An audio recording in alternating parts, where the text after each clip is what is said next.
Olá, eu sou o Jeremias Gomes, você está no Alesp em Pauta e hoje a gente vai falar sobre burnout, né? O estresse, principalmente no ambiente de trabalho. Cerca de 72% dos brasileiros sofrem de sequelas devido ao estresse. E mais de 20 mil brasileiros também, todos os anos, são afastados por doenças mentais, por problemas, questões de saúde mental, devido também ao estresse. São números expressivos e é por isso que a gente traz esse tema aqui recorrentemente, porque a Assembleia Legislativa de São Paulo tem uma comissão de saúde que trata destes temas também. Nós convidamos aqui presencialmente com a gente hoje no estúdio Guilherme Conde, ele é psicanalista e terapeuta. Agradeço a sua presença, Guilherme. Olá a todos, quero agradecer a você, Jeremias, e também a TV Alesp por estar aqui. A gente que agradece muito e online com a gente, Rosiana Ribeiro, ela é psicóloga. Seja bem-vinda, Rosiana. Olá, olá, um prazer estar aqui com vocês, é um prazer enorme. Para a gente também. E vamos falar também com a Ana Silvia. A Ana Silvia Sanseverino Renault, ela é psicóloga clínica e mestre em síndrome de burnout. Ô, Ana, obrigado pela sua presença. Olá a todos, eu que agradeço o convite. Ana, vamos falar aqui conceituar inicialmente, né? Mas eu queria, deixa vocês se apresentarem melhor. Quanto tempo você trabalha na área? Você tem uma especialização?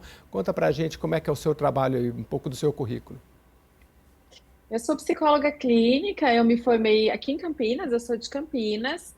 Eu tenho um mestrado em síndrome de burnout, então eu estudei bastante como ela acontece, que tipo de população ela acomete.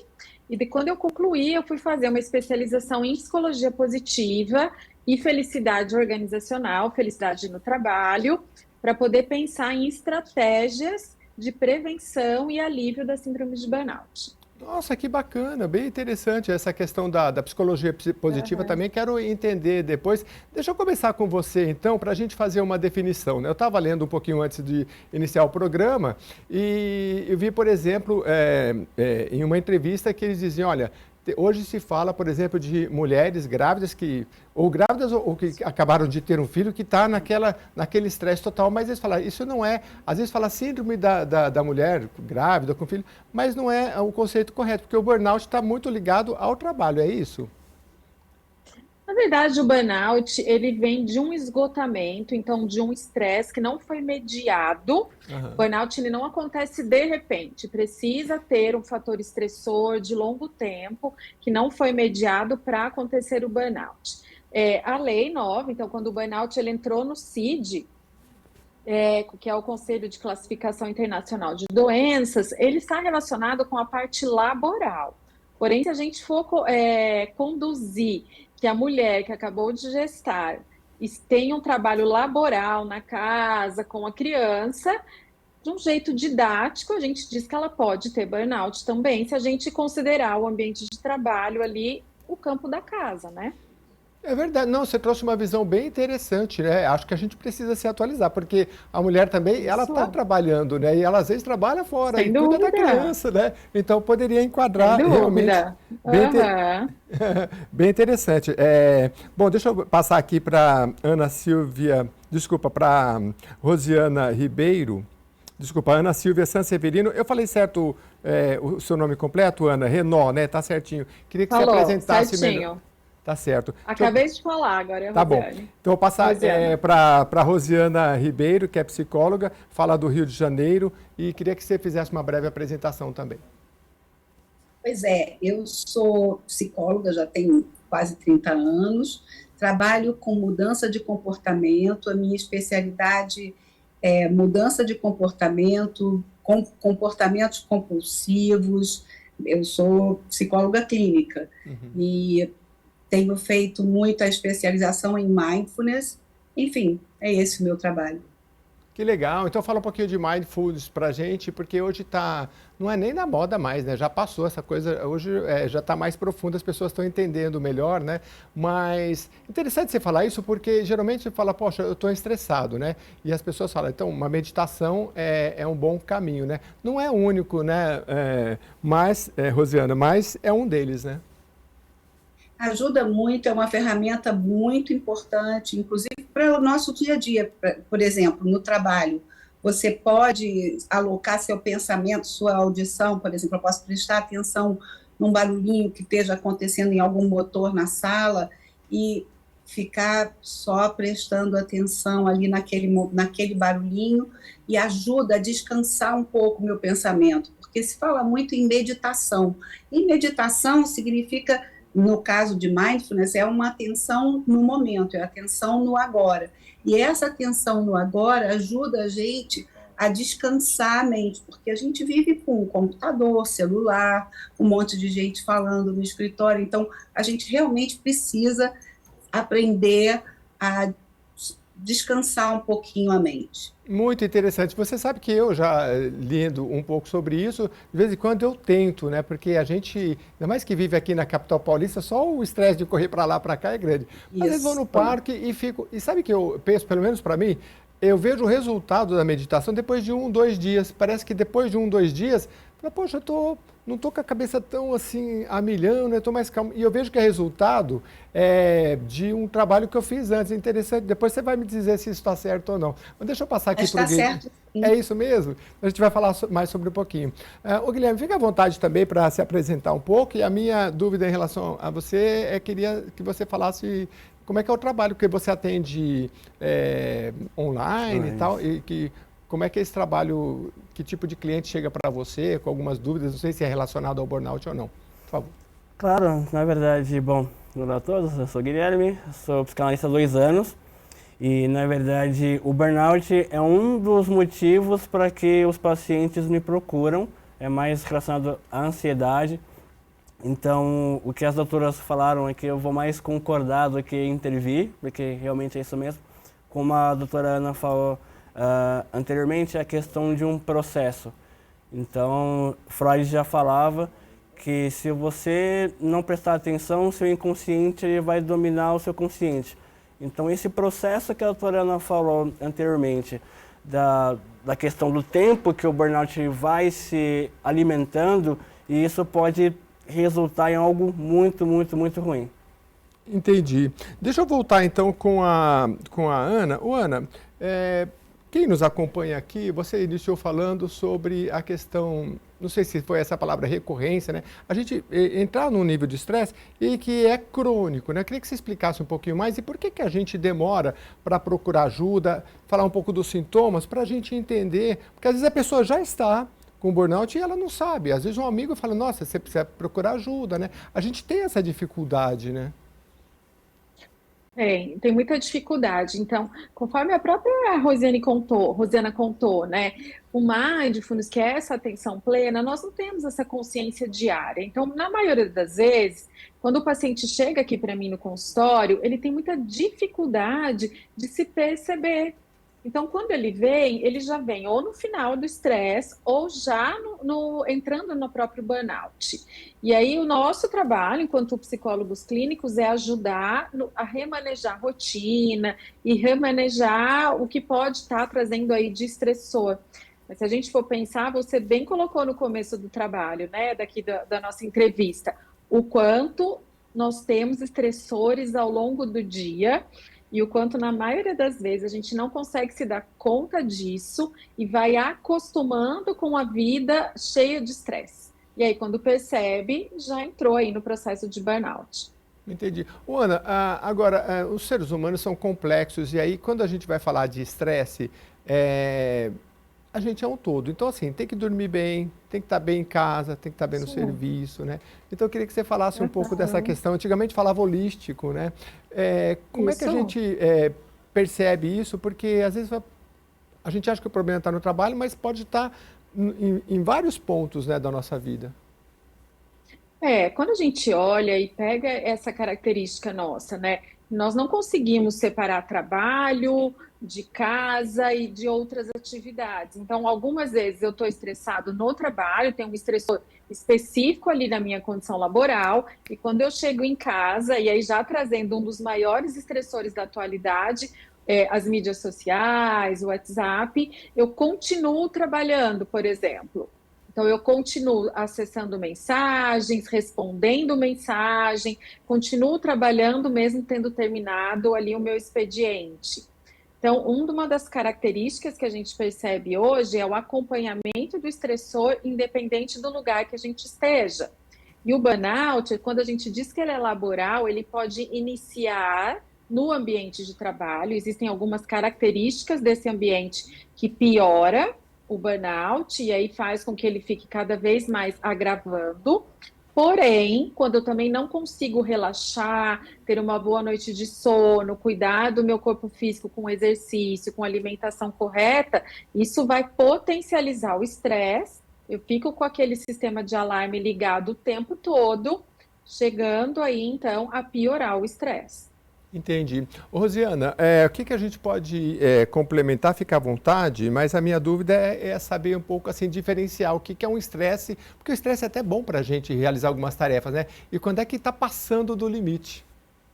Pois é, isso é uma questão muito importante que você está colocando, porque a gente perde a motivação. Quando você começa a entrar em exaustão, você perde a motivação, você começa a se desencontrar com você não consegue mais executar as tarefas de uma forma adequada, você se sente pequeno, inútil, e assim, a sua autoestima vai lá no pé. Quando você está com estresse, a razão do estressor, ela tende a se organizar. Já no caso do burnout, não, aquilo tende a crescer. Né? O estresse, você tem um momento de estresse, como você disse, é super importante a gente ter, que é aquilo que desperta a gente, faz a gente correr mais um pouquinho, mas a verdade é que o estresse a gente tem e a gente vai se organizar. Já o burnout, não, ele é um somatório de sintomas que são crônicos. Uhum. Como é que a gente pode definir o estresse? A gente sabe, por exemplo, que o estresse ele libera na gente um certo hormônio também que nos deixa preparado para uma determinada situação. E o que esse nível de estresse mais elevado causa no corpo e na mente? Pois é, o estresse mais elevado faz a gente ter muito o que se chama, que a gente teve na pandemia, né, uma crise de ansiedade. O estresse contínuo, ele pode levar a gente a uma crise de ansiedade. Você tem o coração disparando, você sente o seu sangue circulando, você perde um pouco a noção do pensamento. É muito importante a gente saber diagnosticar o estresse do burnout, porque são coisas diferentes, claro que elas acabam se somando, mas é importante a gente identificar o burnout, porque precisa, sim, de um tratamento adequado. Ana, e como é que a gente identifica? A Rosiana, desculpa, ela estava falando da questão do toque, né? São vários os sintomas, né? A pessoa fica nervosa, começa a morder o dente e apertar alguma coisa, né? Como é que a gente... acho que a autoanálise é importante. Um amigo pode ajudar, mas a gente também saber é importante, né? O sintoma. Muito. Então, quando a gente fala do burnout, ele tem 3 indicadores, que são indicadores clássicos, que a gente faz uma intervenção diferencial, se é estresse ou se é burnout. O primeiro deles é o esgotamento físico e mental. Então, quem está em burnout tem uma noite de sono e acorda como se não tivesse dormido. Geralmente, quem está somente em estresse tem alguns períodos que consegue fazer o descanso. Na síndrome de burnout, não. O segundo indicador a gente chama de despersonalização. Então, eu deixo de me preocupar com a minha atividade laboral. Então, vamos pensar que eu, enquanto psicóloga, burnoutei, né? Então, eu estou com burnout. Então, eu fico torcendo ali para que o meu paciente falte na sessão, para que eu não tenha mais pacientes, para que eu possa simplesmente descansar. E o terceiro é a baixa autoestima, que vem justamente como uma sequela dos 2 primeiros, por conta do esgotamento físico e mental, eu deixo de fazer atividades, existe aqui um sintoma até que muitas vezes é confundido com a depressão de distanciamento, irritabilidade, sintomas emocionais, né? E os sintomas físicos que a Rosiana bem comentou agora há pouco. E aí eu começo a ter uma baixa autoestima. Então, eu começo a dizer para os outros que eu não trabalho tão bem, eu não sei mais fazer as atividades que eu fazia. E aí corre um grande risco, até a gente pensa em algumas pesquisas de tentativa de suicídio e na sequela aí mais crise de ansiedade, síndrome do pânico e depressão como sintomas secundários da síndrome de burnout. Você pode repetir para mim só esses 3 indicadores, quais são, para a gente firmar bem? Posso. Claro, esgotamento físico e mental, despersonalização ou cinismo, que é quando a gente deixa de se preocupar com a nossa atividade principal, e baixa autoestima relacionada à atividade laboral. Interessante, né, Rosiana? Porque uma coisa é você estar estressado, assim, você é um executivo, você está cheio de projetos, você está animado a fazer, e eu estou estressado porque eu estou querendo fazer. E de repente é muito o oposto, né? Eu me desinteresso, eu despersonalizo, né? Como que é esse processo de você... Pode acontecer de você estar muito animado e de repente vem tanto estresse que você entra no estresse, né? Emocional e com essa carga muito pesada, né? Pois é, o que está acontecendo é que tem muita competição. Hoje em dia, a gente observa que há muita competição no trabalho, inclusive a própria chefia, às vezes, instiga isso de alguma forma. Fora isso, você precisa trabalhar muito mais horas do que o normal. Hoje a gente ouve muito falar, eu não posso sair. Eu digo, por que você não sai pelo menos às 6 horas? Não, Rosiana, não é às 6 horas o horário. Realmente o horário é 6, mas quem sai às 6 é mal visto. Então eu só posso sair às 9. Então isso daí é um gerador de burnout pesadíssimo, não é gerador de estresse. Né? Você se sente perseguido o tempo todo. Você está competindo e você sabe que se você bobear, você perde. Então, o medo te acompanha o tempo todo no trabalho. Isso também é uma coisa extremamente desgastante, né? Por isso que eu acredito que as empresas poderiam mesmo fazer. Primeiro, a gente precisa ter o psicólogo sempre à disposição, inclusive na empresa, para bater um papo. Embora a gente saiba que as pessoas têm medo de se aproximar do psicólogo na empresa, porque já vem problema. E aí faz parte, já soma com o medo, né? Mas, por exemplo, poderia existir, e em algumas empresas lá fora já existem, esses momentos de meditação, aspas. É um momento que a gente fica sozinho, mas é incentivado, né, que todos parem naquele momento e façam nada, e possam pensar em alguma coisa e tentar prolongar por 6 minutos no máximo. Você não precisa fazer, se fala muito, eu faço 20 minutos de meditação. Não, se você a cada 3, 4 horas fizer 6 minutos de atenção plena, você já limpa a sua cabeça, você já ajuda a sua mente a descansar. Então, várias coisas poderiam ajudar nesse meio competitivo e extremamente ansiogênico. Sim, sim. Eu quero falar depois, nesse primeiro bloco não vai dar, mas mais sobre as empresas, porque o que elas trouxeram é muito interessante e muito relevante criar o ambiente, né? Porque uma parte pode ser genética, talvez uma predisposição para ter estresse, a gente pergunta para elas depois, mas as empresas têm que criar um ambiente interessante, com ajuda psicológica, porque isso é muito bom. O Guilherme, quer complementar? Fica à vontade. Não, exatamente concordo com as autoras, né, principalmente na questão que a doutora Rosiana trouxe por último, da questão da atenção plena. Né? Então, você precisa fazer mais pausas durante o dia para você respirar, como a gente pensa, como a gente brinca, né? Pensar no branco. Né? Porque a partir do momento que você, Jeremias, consegue fazer algumas pausas, você consegue ter aquele ócio criativo. Talvez aquela fagulha que estava precisando durante uma atividade ou durante um dia cheio de tarefas, se você parar para pensar no branco, exatamente essa pausa, você praticamente dá um reset, né? Você reinicia a sua mente e isso vai fazer bastante diferença no final do dia.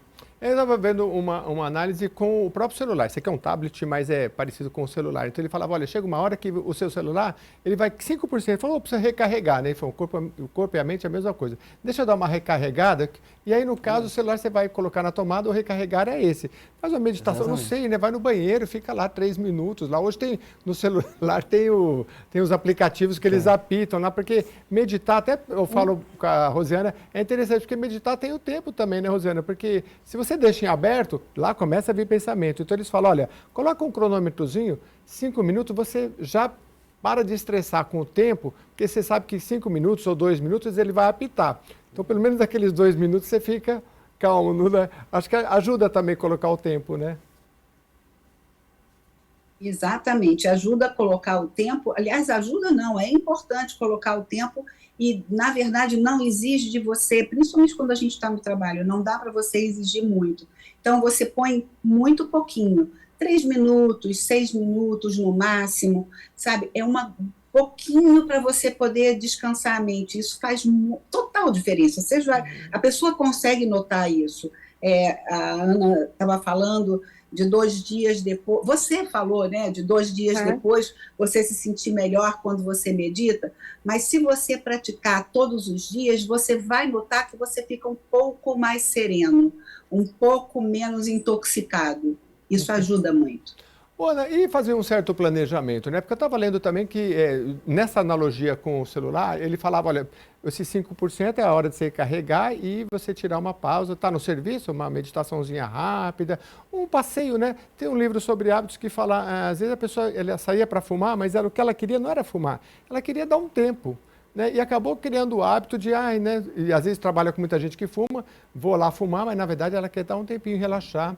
E, enfim, como é que é essa questão? E aí, no caso da analogia que esse vídeo falava, ele dizia assim que também o upgrade, como é a atualização que a gente faz no celular, aí ele falava que era viagem, porque assim, fazer um curso novo, fazer uma viagem, né? Eu gostei da analogia, porque o equipamento precisa se atualizar, e a atualização da mente dá uma... E às vezes não só também, às vezes a gente tem aquela coisa, viajar uma vez por ano, aí eu consigo sair fora do país, mas talvez se planejar para fazer uma coisa mais a miúde. Eu não sei se todo mundo sabe o que é a miúde, mas é isso. Diga. É isso. Uma das coisas que eu mais ensino aqui para os meus pacientes é fazer pausas intencionais. Então, vou dar um exemplo meu, né? Eu já tive burnout quando eu estava estudando no mestrado. Imagina que coisa, né? Não olhava mestrado para mim sobre burnout. por conta da pressão. Pois é. E aí, quando eu fui no médico, ele falou, olha, eu vou te fazer um diagnóstico que eu acho que você não faz ideia do que seja. E aí eu precisei voltar para terapia e olhar para isso, né? Mas eu aprendi, e é uma das coisas que eu mais estudei, é a necessidade de fazer pausa intencional. Então, é de fato colocar na sua agenda, riscar ali o horário que você vai parar.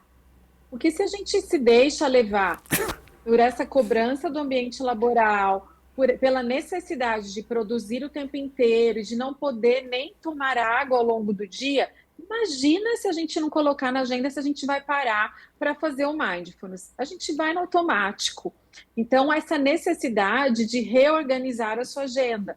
Começa aí. Hoje, pega lá a agenda de papel ou agenda eletrônica e coloca quais são as atividades, o que é prioridade e onde eu vou deixar para descansar. É importante para o cérebro mudar o ambiente. Então, por exemplo, quem atende online, quem trabalha online, essa pausa intencional, o ideal é que ela seja feita em outro lugar. Você não vai sair do atendimento, por exemplo, online para continuar nas mídias. O ideal é que você saia, abra a janela, veja outro ambiente, proporcione para o cérebro um reset, que foi o que o Guilherme falou, para que ele possa conseguir aí se reiniciar e voltar às atividades. Muito bom. E a gente que trabalha em escritório, que é a maioria das pessoas, quando sai, fala, nossa, o dia está tão bonito, né? Olha que ar gostoso, né? A gente nem percebe que a gente está focado ali. Há muitos anos eu li um livro que era chamado 7 Hábitos das Pessoas Eficazes, né? E ele falava assim, do machado, né? Que a gente, cuidar da saúde da mente é como se fosse um machado. Aí você vai cortar a árvore, um machado cego, né? Então, se você não tem tempo para afiar o seu machado, que é cuidar do seu corpo e da sua mente, você vai ficar cortando a árvore com machado. Aliás, hoje, falar em cortar árvore também, esse livro é muito antigo, talvez já não está muito correto, né? Mas é isso, a analogia é essa, a gente cuidar da mente, cuidar do corpo, e você está pronto para tudo, né? Essa é a questão básica. Mas a gente tem que fazer programas com isso para relembrar, porque a gente fala, sabe, mas esquece, e aí a gente fala de novo e até que se torne um hábito na vida da gente, tirar esses momentos, seja momentos maiores para viagem, seja pequenos momentos, micromomentos durante o dia, um passeio, sai para tomar uma água e conversar com alguém e aí volta, porque aí você se regenera. A gente vai para um rápido intervalo e depois a gente vai falar sobre o diagnóstico, porque muitas vezes as pessoas os próprios médicos ou psicólogos, e elas vão nos ajudar com isso, não conseguem dar o diagnóstico correto. Acho que é um estresse, acho que é outro tipo de doença, né? Então a gente vai falar um pouquinho de diagnóstico e mais sobre tratamento e outros temas, tá bom? A gente volta já.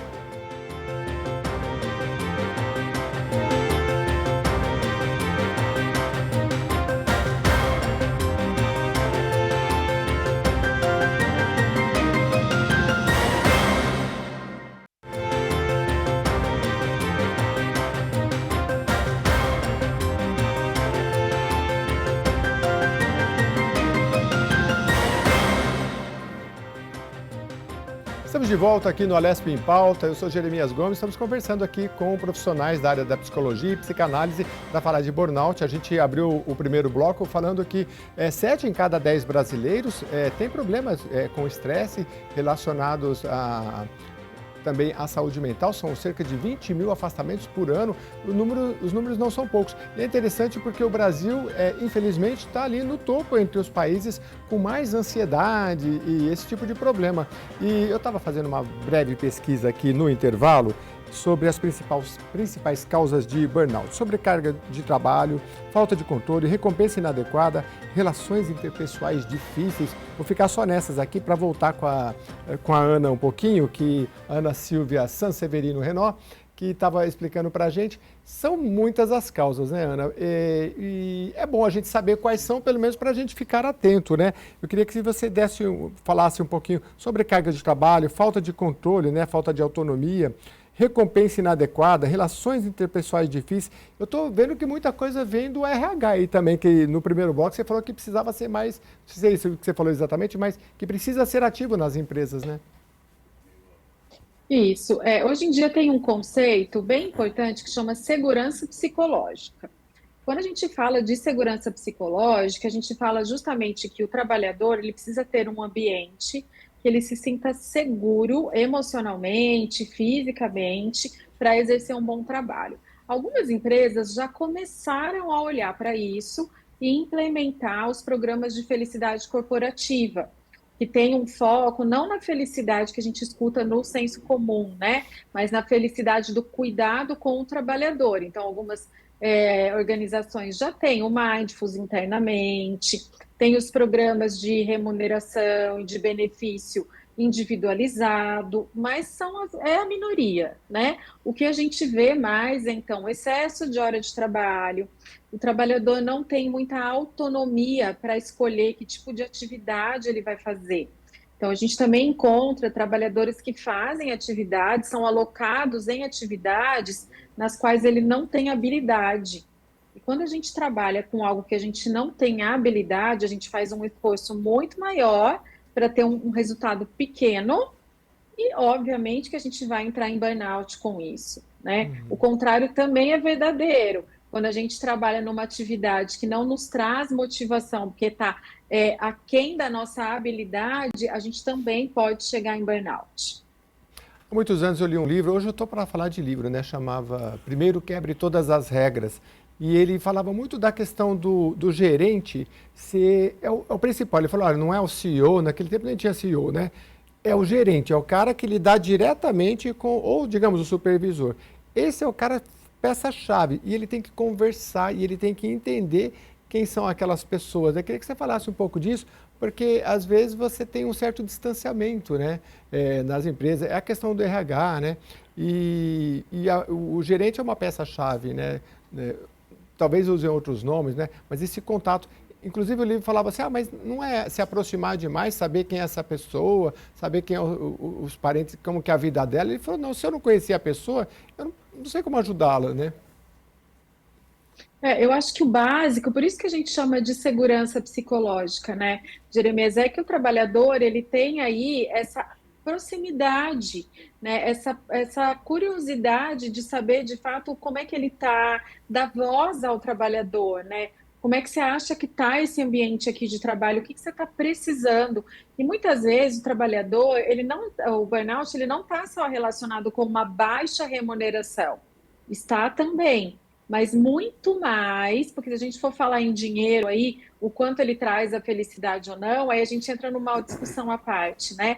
Mas muito mais no quanto aquele trabalhador é reconhecido naquela atividade, o quanto ele tem de feedback genuíno, tanto um feedback positivo, né? O quanto isso vai ajudar ele a se sentir ali pertencente ao ambiente de trabalho, mas também o feedback construtivo direto. Olha, eu gostaria, vamos sentar junto, melhorar nesse aspecto. Eu queria que você prestasse mais atenção aqui, eu vou te ajudar a desenvolver. São pouquíssimas empresas que fazem isso hoje em dia. Entendi. Deixa eu voltar aqui com a Rosiana. Se você quiser complementar, né, essa questão do ambiente de trabalho. Eu gostaria, porque a Ana Silva falou uma coisa perfeita, seria o ideal se as empresas agissem assim, mas não é muito a realidade. Às vezes a pessoa ganha muito, ela é espremida o tempo todo, o chefe é espremido, o tal do gerente que você está colocando também precisa mostrar trabalho e ele espreme o funcionário até a última gota.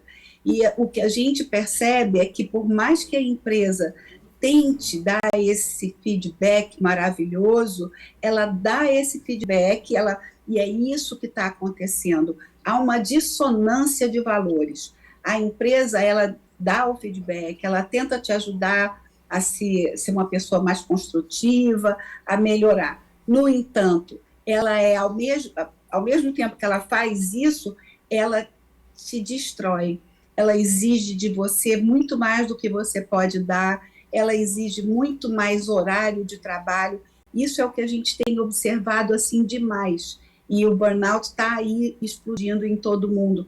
Existe a competição, que é uma coisa, eu sei que é normal nas empresas, e é instigado a competir. Então, a pessoa é rígida, a pessoa já tem, às vezes, tendência, o funcionário tem tendência ao perfeccionismo, então ele começa a se exigir mais do que deveria, ele acaba se sentindo totalmente inadequado. A questão do reconhecimento, às vezes você é reconhecido, mas você não é aplaudido, e isso incomoda. Tem uma guerra entre egos, é um momento de guerra de ego, o que a gente percebe na empresa, né? A empresa parece que não está, embora ela aparente querer esse equilíbrio, ela não tem a menor vontade de gerar equilíbrio entre a vida pessoal e a vida no trabalho. Não existe. Isso quase que inexiste. Né? É como se você não tivesse vida pessoal. Rosiana e Ana e Guilherme, eu queria que vocês também comentassem, não sei se vocês trabalham no ambiente corporativo, mas a gente vê, por exemplo, os japoneses têm um negócio que eles chamam, acho que é hiroshi ou hairoshi, que é muito comum, que é o esgotamento por trabalho, que muitas vezes leva até ao suicídio, infelizmente. Hoje a gente vê na Europa aquela coisa de, trabalhe 4 dias por semana. Por outro lado, eu vi uma entrevista de acho que, não sei se ele é dono de uma empresa na China, que é a maior aí online de vender essas coisas que chegam a gente aí online, né? E ele disse assim, olha, se você não quiser, lá eles chamam na China de 12 por 6. Se você quiser trabalhar 12 horas por dia, 6 dias por semana, nem venha, ele disse numa entrevista. Quem é que está certo nessa história? Parece que as empresas ficam, né, Ana, tentando se adequar. Acho que nem o 12 por 6 não é muito bom, e nem no Japão trabalhar até se esgotar. Eu trabalhei numa empresa japonesa que era até engraçado, porque assim, se você saísse da sua máquina, vinha uma pessoa e falava, olha, não é permitido. Então você tinha que ficar 8 horas em pé na sua máquina, não era permitido sair para conversar com o amigo do lado. Nas empresas americanas, brasileiras, já era diferente. Não sei se vocês trabalham com ambiente corporativo, mas a gente está conseguindo entender, enxergar essas questões, até para poder fazer com que os funcionários sejam mais produtivos, né?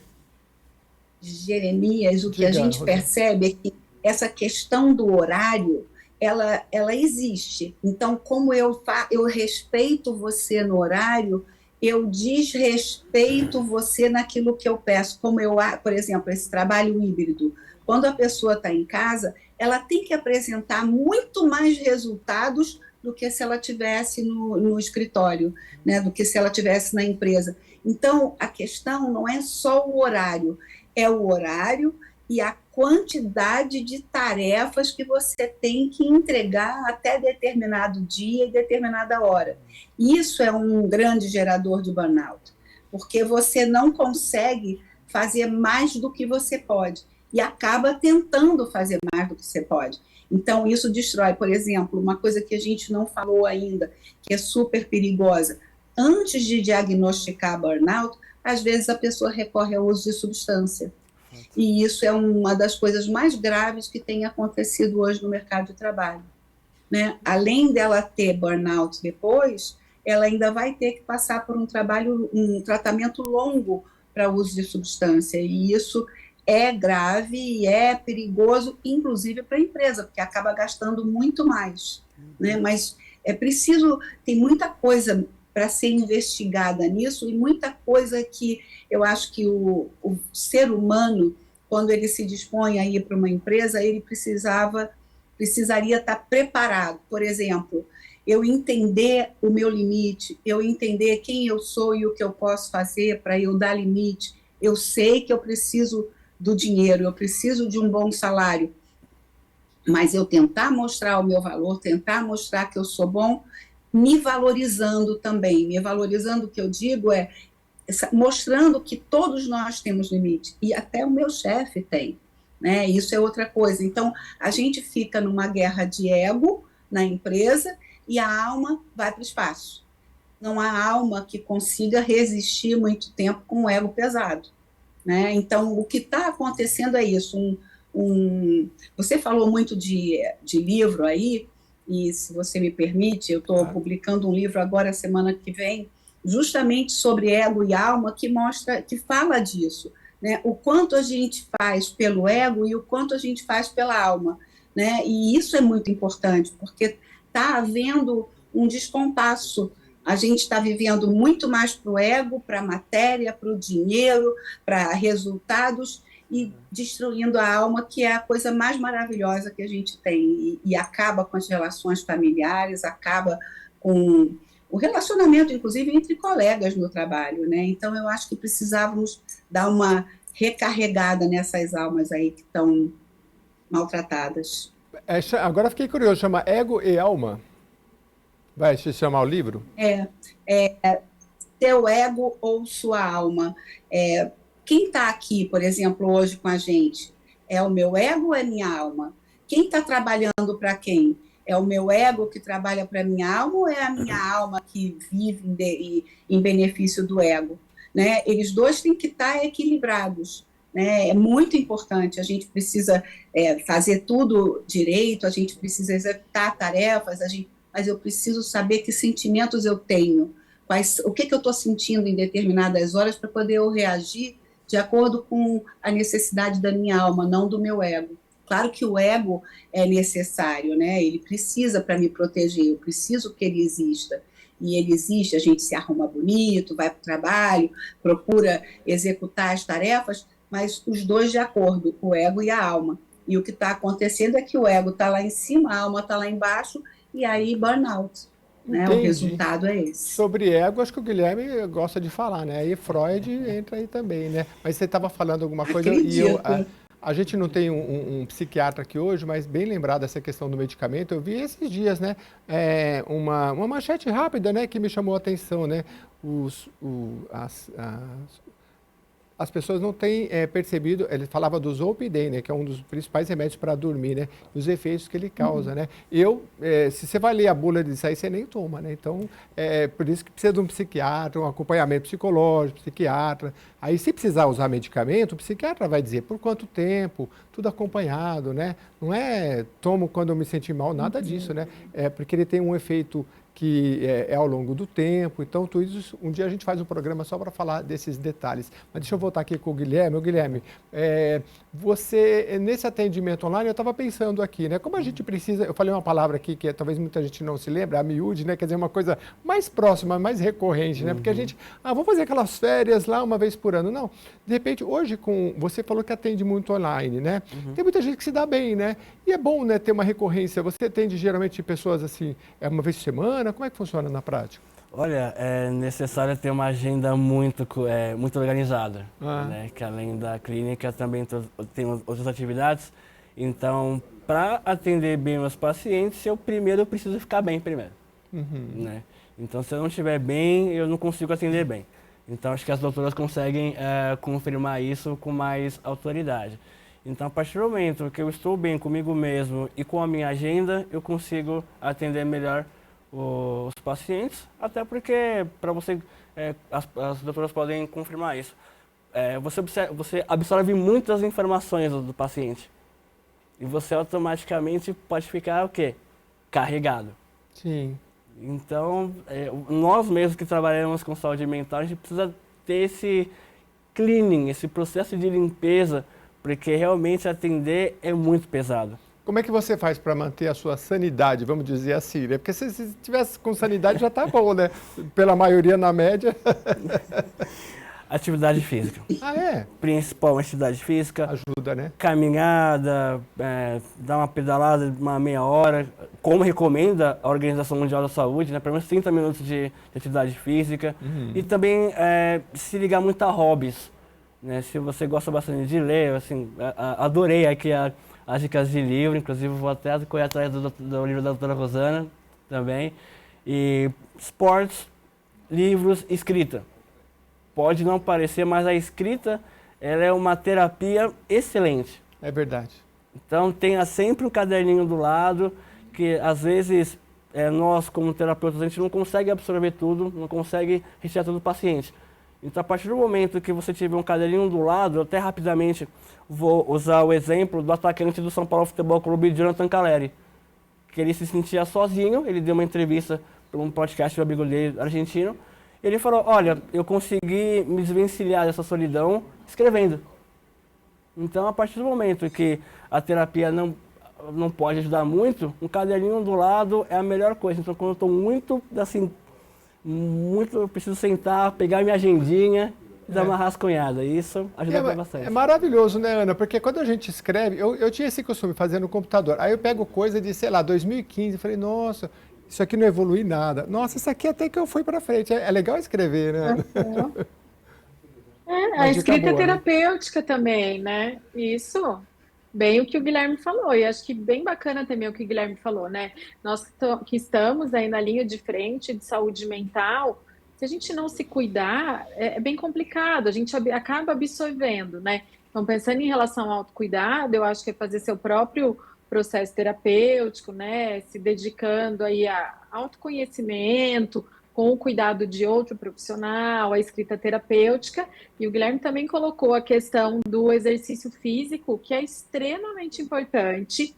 E a gente vê bastante indicação na síndrome de burnout como prevenção da síndrome de burnout. Depois, quando o paciente já está um pouco mais estabilizado, porque quando ele está no auge da síndrome, ele não vai conseguir fazer exercício, então ele precisa estabilizar um pouco, e aí depois o exercício também como uma prevenção. Mas eu quero saber de você também, Ana, e depois da Rosiana, como é que você faz para manter... Ela contava aqui no primeiro bloco que durante a pós-graduação dela em burnout, ela teve um burnout. Ela só precisa entregar o trabalho, né? É difícil, né? Porque a gente... Eu, quantas vezes aqui nesses corredores aqui, eu falo, puxa vida, tá no horário do programa, acabei de sair de um, vou para outro, vou no banheiro ou não vou? Ah, não, vou depois, né? Porque assim... Então, assim, essa é a coisa da correria. Então, essas coisas, esse falar nosso aqui, é muito disso da gente ir pontuando, né? Mas eu queria saber um pouco da Ana, o que ela, depois desse aprendizado, como é que o dia a dia dela ela vai incluindo? Você conseguiu colocar na sua rotina? Está difícil? Dá um depoimento aí. Eu vou dar o depoimento de uma pessoa ex-burnout. Eu precisei, então, voltar para o processo terapêutico para entender o que estava acontecendo ali. Enquanto psicóloga, a gente faz terapia ao longo da vida em alguns momentos, né? Então, eu voltei, reorganizei rotina, né? Olhei aí quais eram as atividades que, de fato, eu gostaria de priorizar. E hoje em dia eu tenho um pedaço riscado na agenda, né? Que é para exercício físico. Então eu consigo praticar exercício físico aí 5 vezes durante a semana, o horário da minha terapia, o horário do ócio, que o Guilherme também falou ali no começo do programa, que é extremamente importante, que é o horário que eu vou deixar separado para fazer nada, né? nem para estudar, nem para ler, para nada, de fato, né? Para praticar o mindfulness, para olhar para mim, para fazer minha escrita terapêutica. Então, colocar na agenda, né? O que eu aprendi, que eu trago comigo, é que se eu não coloco na minha agenda os meus horários enquanto prioridade e deixar ali grifadinho, riscadinho, para não ter a tentação de vou encaixar aqui só mais um compromisso, vou encaixar só mais um paciente, a gente acaba não se cuidando, né? Então tem que deixar ali como sendo prioridade. E isso é muito fino e elegante, viu, gente? Eu vi uma vez uma entrevista também que um grande empresário brasileiro, ele foi fazer uma entrevista com um empresário internacional, aí o entrevistado falou para assim, nossa, você conseguiu uma agenda com ele? Ele falou, olha, você está equivocado, esses grandes empresários... geralmente ele tem um longo espaço na agenda, né? Porque ele já conseguiu se organizar, ele tem, para você eu tenho um tempo, né? É diferente daquele estilo antigo que, eu estou correndo atrás de tudo, não. Ele conseguiu se organizar e tem um tempo, né? Então é muito fino e elegante, assim, a gente tentar encaixar no nosso dia, deixar aquele espaço só para a gente, né? Muito legal. Rosiana, e você? Pode dar seu depoimento também.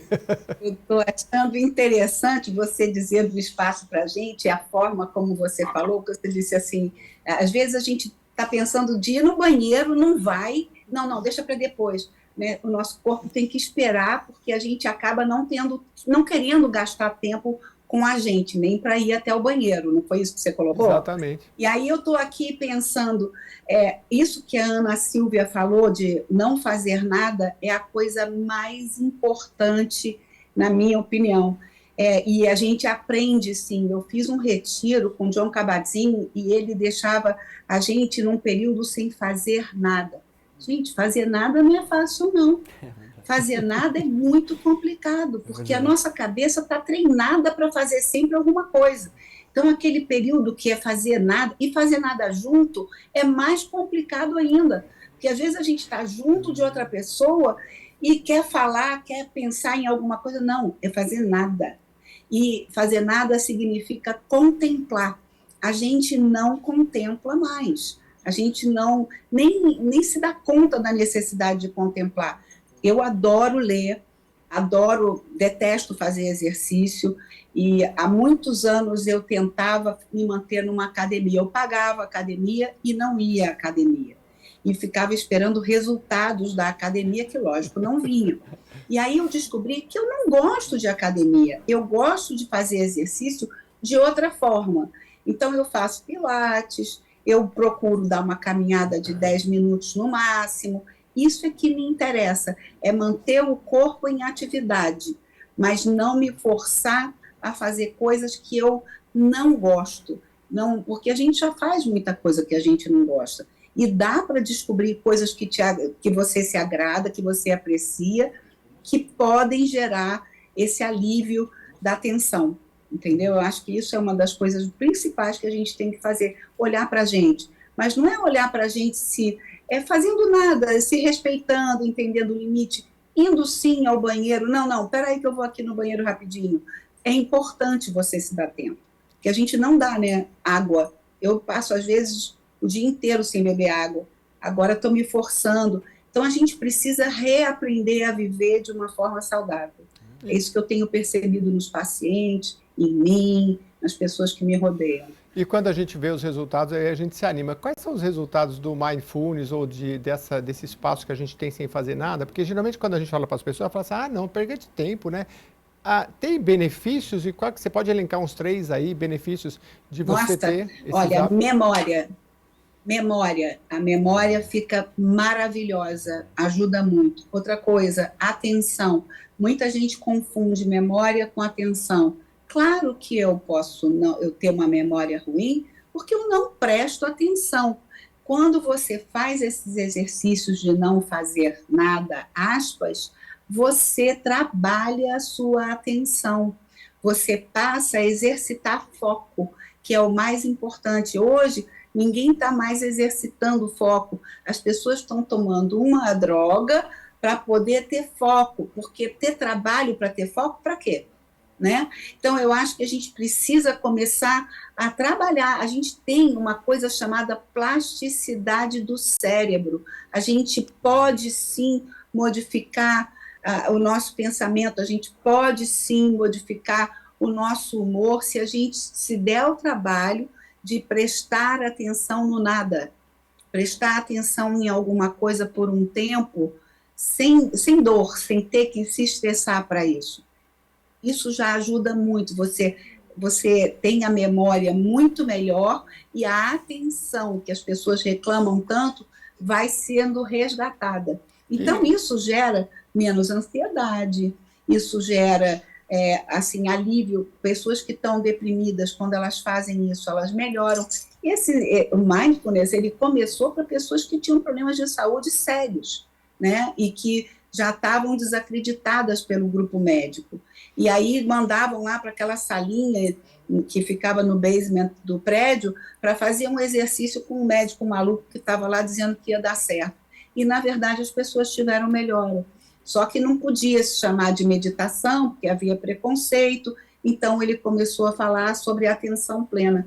Atenção plena é você voltar a sua atenção para aquilo que a gente tem de mais importante, que é o cérebro, né? Essa coisa maravilhosa aqui, que tem milhões de ligações e que gera milhões de pensamentos maravilhosos, se a gente treinar, né? Que legal. Também tem outra coisa, né? A gente precisa aprender a escolher os pensamentos, né? Nós temos 50 mil pensamentos por dia, isso é real, é científico. Desses 50 mil, 25% são razoáveis. Desses 25%, nós temos que aprender a escolher o que a gente quer e o que a gente não quer. A gente, por uma questão de cérebro primitivo, a gente fica sempre procurando o pensamento ruim. Olha, cuidado, olha o perigo. Mas a gente agora é mais ou menos civilizado, então a gente já pode escolher um pensamento bom e começar a pensar que tanto pensamento é esse que eu tenho que eu só pesco o que é ruim. Vou pescar o que é bom. E aí isso você aprende treinando, observando o que se passa na sua mente. Isso é outra coisa que eu acho assim seríssima, que deveria ser ensinada na escola, né? Como eu vou escolher o meu pensamento? E por que não escolher o bom? Maravilhoso. Eu aprendi assim, tá pensando, pensar antes, né? É útil isso? Não, não é, então vou deixar. E vou ou não penso nada. Isso. Eu adorei a conversa aqui, agradecer bastante. Guilherme Conde, psicanalista e terapeuta, obrigado, viu, Guilherme, por ter vindo. Não deixamos você vindo falar muito, mas deixamos as mulheres falarem hoje, claro, em homenagem a elas. Obrigado, viu? A Rosiana Ribeiro, psicóloga. Aliás, Rosiana, você tem uma rede social? Você quer falar qual que é a sua rede? Pessoal, como é que te acha na internet, alguma coisa? No Rosiana Instagram? Ribeiro, @uol.com.br e no Instagram eu tô Ribeiro Rosiana. Tá bom, olha, tá boa de memória. Se não tivesse, eu já ia cobrar, né? O Mindfulness tá funcionando. Ô, Ana, você tem alguma rede social para o pessoal te encontrar? Tenho. É @psi_Ana Sanseverino. Nossa, é difícil. É Psi é de psicóloga. PSI. PSI _Ana Sanseverino. Sanseverino é tudo junto com S. Psi _Ana. É um San antes do Severino. Sanseverino, tá bom, tá ótimo. Obrigado pela sua presença aqui online. Sanseverino. Viu? Foi ótimo. Obrigada a você. Guilherme, você tem alguma rede social, alguma coisa, pessoal, te encontrar? Tenho. No Instagram, @Gui, Davi com D no final, Conde, igual tava no GC. Então, rapidinho lá tem o arroba também da minha clínica, dá pra me achar lá. Ah, que legal, que legal. Gente, muito obrigado. E a você que nos acompanhou, continue mandando as suas sugestões, reveja esse vídeo lá no YouTube também, tá bom? E mande as suas sugestões, faz um comentário lá, tá bom? Muito obrigado pela sua presença. Até a próxima edição.